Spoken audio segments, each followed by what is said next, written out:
Guys, ito pala yung aming load ng... Hi guys! Good morning! And for today's vlog, room and bed tour ko kayo. So, pasok. Guys!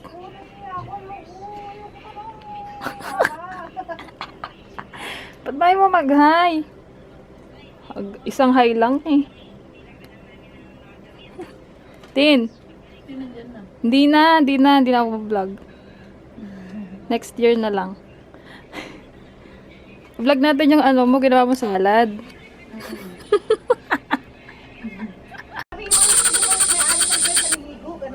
Hindi ka naman naliligo eh. Mag-hi ka lang. Bakit ba? Ano sasabihin namin? Hi! Yun lang.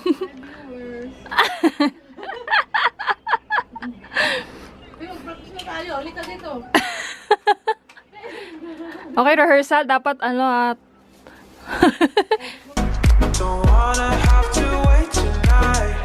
Guys, good morning. And for today's vlog, room and bed tour ko kayo. So, pasok yung room namin.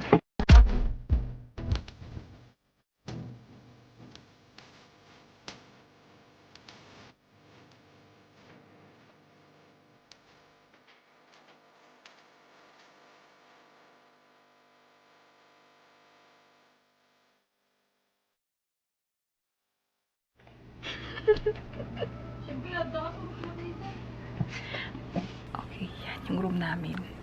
So, pagpasok mo dito sa pinto,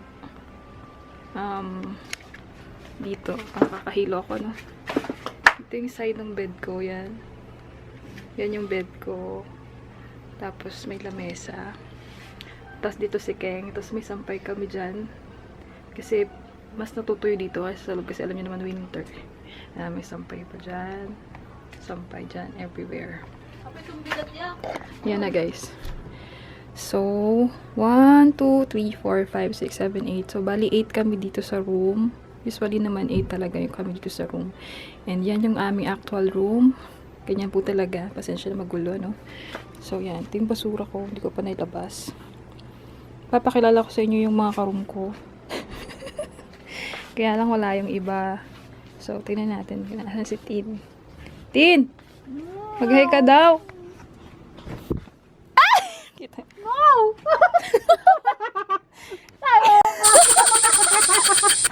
Naiya ako. Tin. Ayan sa Tin. Hi! Yan. Yan. Si Tin Okay yan. na. Ay, di mo matanda. Ito si Inday. Inday Jen. Wala. May pasok. Tsaka si Ruth at si Julie. Si Julie may kausap. Julie, mag-hi ka lang. Julie. Hi. Hi! Hi, si Julie yan. Yan yung bed niya. Tapos dito yung table nila malaki. Guys. Dito naman si Abby at saka si Malen. Wala ata sila. Mapapanood na namin mamaya yan. Grabe naman. Edit ko muna.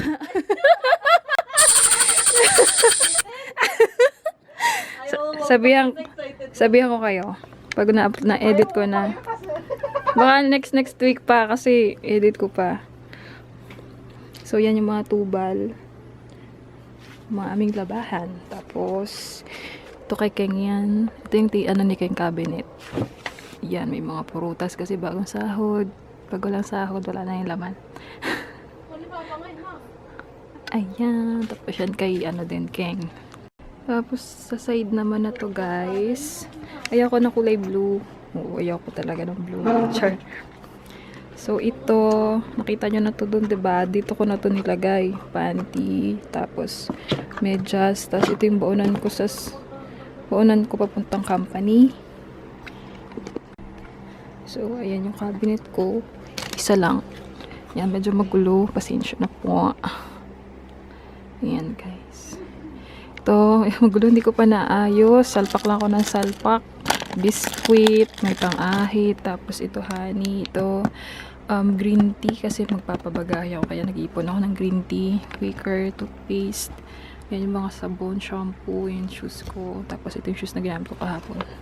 Sa ilalim ng bed, mga gamit pa rin, yung iba iniipon pang bagahe, tapos ito tubig, tapos yan, may doormat tayo, may blue, tapos si the Rayman. Pasok tayo sa bed. Tadaan!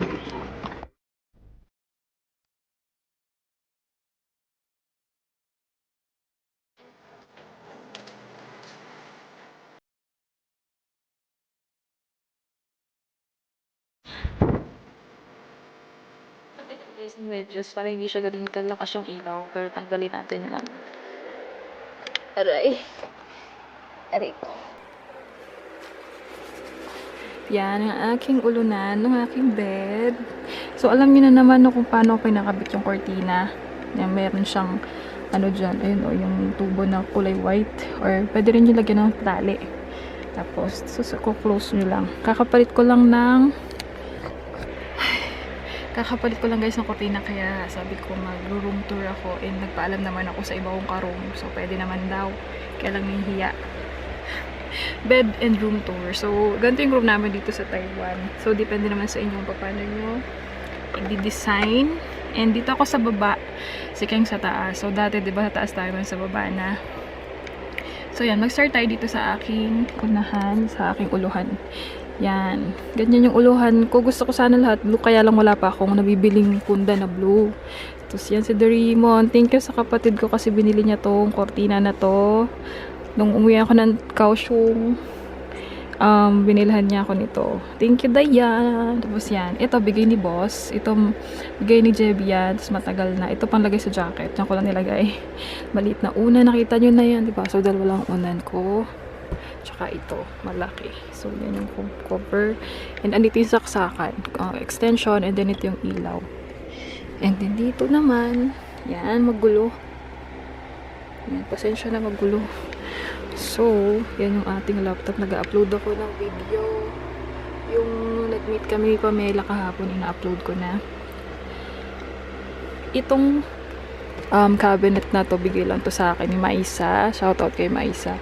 Kasi hindi niya na ginagamit. So, yung headboard yan na lang ginawa ko kasi mas maliit siya kaysa dun sa dati. Tapos, nilagyan ko lang siya nitong L-bar. Kaya lang malaking L-bar ko kasi, di ba, malaki yung dati kong cabinet. So, hindi na ako bumili ng bagong L-bar kasi may mas maliit talaga, parang hanggang dito lang. Kasi sayang, tumahal kasi ito guys, 120 isa. So, bali dalawa yan. Yan, syempre yung phone, naka-charge tayo. Dalawang L-bar. Tapos, nilagyan ko lang siya nito and then tape. Medyo madumi. Kasi hindi ko na tinanggal yung dating tape. Ayan, pinalibutan ko ng tape para hindi siya makawala. Tapos, andito yung saksakan natin. Naka-charge yung laptop. And again, ayan. Ito mga kung ano-ano, petroleum, milk ko. Diba ito yung ginagamit kong deodorant. Yan, sa mukha. Tapos yan, kung anak-annex. Ito, second floor. Pangtahi, tsaka gamot. Nakalagay dyan. Yung mga gamot-gamot. Yan. Tapos passport ko, yung aking isang cellphone. Tapos yan. Nakita nyo na yan, diba? Yung Bible. Kailangan natin magbasa-basa. Bagong buhay, saka Jesus, yung body, picture namin, and electric fan. Kasi medyo mainit na, hindi na ganun kalamig. Pero pag malamig, hindi ko na siya binubuhay. So, ito yung nabili ko dun sa sa 1010. Ayan, kung ano nakalagay. Then yan, lotion, may tissue. And may tissue dyan. So, ang bubong natin guys is yan. Ganyan, bubong. Pero pwede nyo lagyan ng wallpaper kung gusto nyo. So, yan guys. Basically, ganito lang naman yung room namin. Bahala na kayo sa sarili nyo kung paano nyo siya i-design. Sobrang maliit lang, as in, good for one person lang talaga. Kasi, syempre mag-i-inarte ka pa ba, no? Pero, sarap matulog dito pag natutulog kami sa ibang lugar. Parang, nami-miss ko tong bed ko. Pero syempre, mas iba pa rin yung sa Pilipinas. At saka guys, dito ko pala sinasabit kung ano-ano. Yung naglagay ako nito. Yung iba nakalagay na dito, yung nilagay ko lang. Yung bag ko, tsaka itong mga charger. Ito, thank you kay Bebs. Bigay niya to. Pasalubong niya, nagpunta siya ng Taipei. Ano yung ating salamin. Kung ano-ano pa. Guys. Lesson siya na magulo, pero kailangan ko na kasing i-vlog. Kasi ito naman talaga yung reality, no, ng aking bed. So, punta na tayo sa cabinet ko. Hindi ko pala sa inyo ipakita. Dito guys, kumuha kayo ng bisan. Ayan. DIY. Tarang ang gulo, no? So, ito kay Keng, ito sa akin. Cabinet. Tapos ito, sabitan ko kung ano-ano. Tapos, ayun yung aking labahin. Tapos yung tissue. So, pag kukuha ko ng damit, tatanggalin ko siya. And then, magulo guys, ayan. Yung aking locker.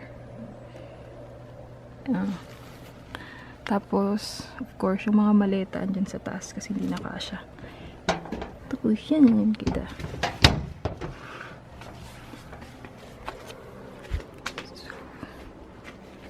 So, ayan yung ating table. Pwede yung taklupin kapag di mo na ginagamit. Kakataas lang kumain kayo, naka-open pa yan. Tapos, meron pala ako guys dito blower. Blower, and then yun, may green tea. Tapos, itong gatas. Kung ano Milo. I wanna heal your sorrow. Won't you talk to me? We'll make a new tomorrow. Tapos guys, ito pala yung aming load ng aircon. Ayan, kapag tinanggal mo yun, mamamatay yung electricity dito sa loob ng room. And then may budget kami na 1,200 each room, consumable for 1 month. And then kapag naubos, bibili kami ng additional load. May bayad na yun. Yung first 1,200 is free. So, ito yung remote ng aircon switch. And then, ayun yung aircon namin. So, yun lang guys, yung short room and bed tour natin. So, usually yun lang naman yung pinakita ko din yung last bed and room tour ko dati sa kabilang dorm. So, basically, mas maganda lang yung arrangement mo ko ngayon kasi nasa baba ako. And pasensya na naman, medyo mahina yung boses ko kasi syempre may kasama ako sa room. Medyo nahihiya ako. Pero, sana na-appreciate nyo. And nagagawin tayo sa rooftop. And yun na yung ating bed and room tour. So, napakasimple lang. So, usually, mga gamit na nasa room, kung tatanungin nyo kung paano namin nakuha, pasensya na nagkikisip ko lang, is naipon namin yun. Dito lang din kami namimili kasi minsan may nagtitinda dito ng mga kurtina. Wait lang. May nagtitinda dito ng mga kurtina dyan sa labas, kumot. Kaya tulad ng mga babae, minsan gusto namin partner, blah blah blah, maarte-arte, ganyan-ganyan. So yun, si Doraemon bigay ng kapatid ko, kaya kahapon nagpalit na ako nung naglaba ako ng madaling araw para makapag room and bed tour.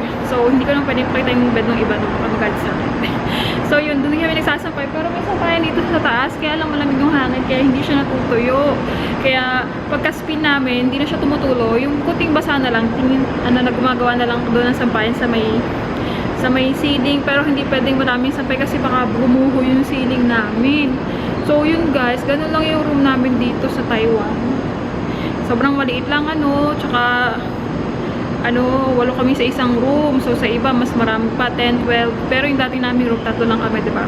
So dito 8 kami. Well, advantage naman nun is masaya kasi syempre may makakausap ka, hindi ka masyadong ma-homesick, and unlike yung mag-isa ka lang, tsaka syempre may problema ka, yun, may matatakbuhan ka agad. And mababait naman yung mga karoon ko. Shout out kay Tin, ayaw magpakita, kay Twinkie, kay Jen, may pasok siya. Yung kanina si Julie, si Ruth wala pa, si Abby, at saka si Manel, and si Keng yung karoon ko. So, yan yung mga kabagong roommates ko ngayon guys. So, medyo naka-adjust na kami and hindi na masyadong nahihiya.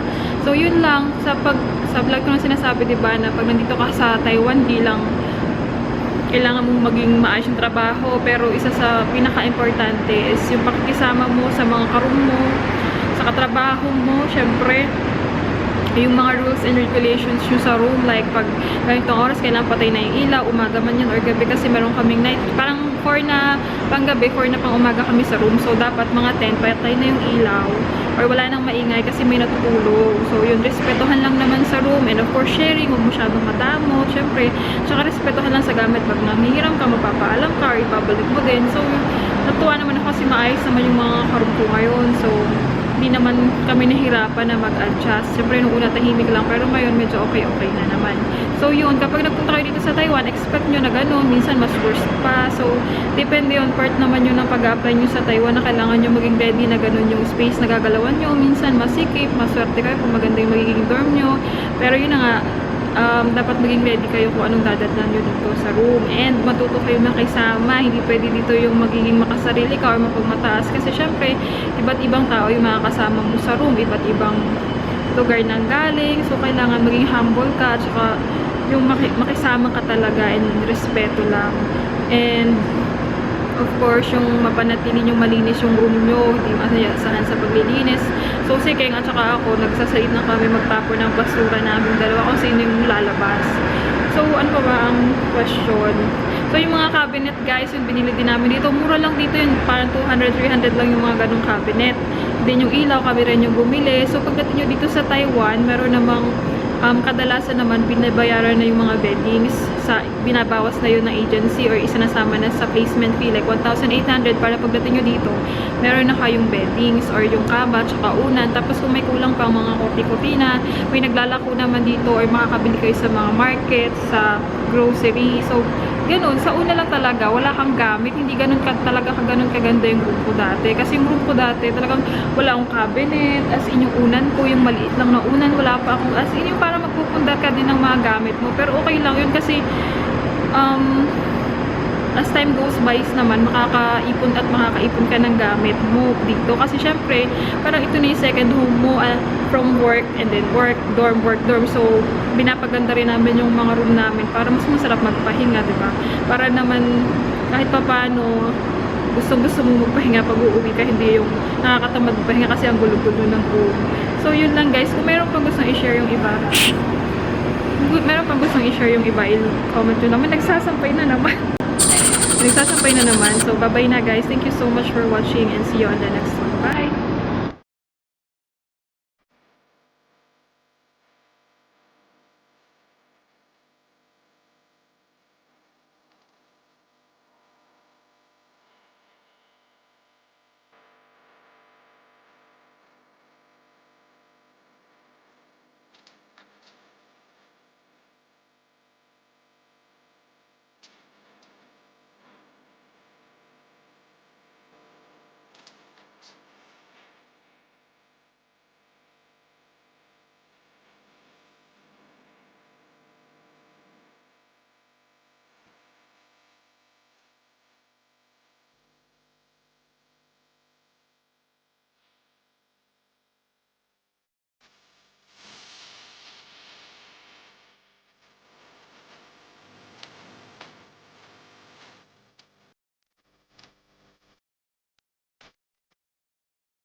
Guys, ito yung pagkain natin ngayon.